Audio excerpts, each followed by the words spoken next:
Hi guys, dito tayo ngayon sa harapan ng waterfront. Ang ganda ng mga bulaklak. Tapos ito, sa baba naman, ang ganda ng design ng mga Christmas decor nila. Ang dami talaga ang tao dito nag-unwind. Ayun, ang ganda. Gusto ko doon umakyat sa tower nila para makita mo yung buong dagat. Ayan, punta tayo sa may harapan ng papuntang dagat. Ang dami talaga. Worthy ang paglalakad namin kahit malayo pupunta dito. Ang ganda dito.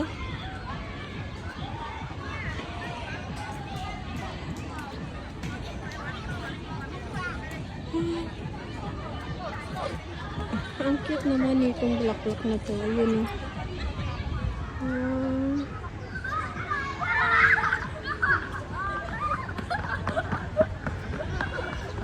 Ayun ang tower.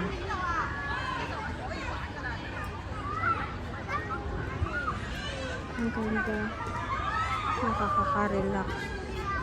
Dito kasi, ayun, pwede ka rin marami dito makapag-tambay.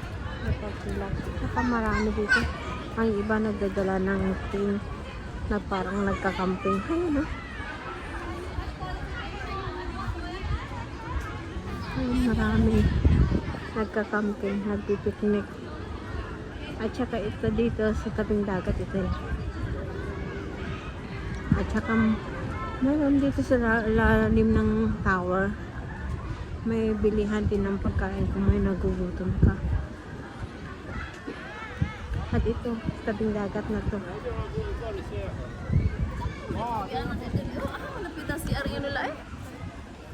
Gusto ko mamaya. Ito pa lang yung nagre-rentahan ng bike. Kung gusto mag-biking. Yun.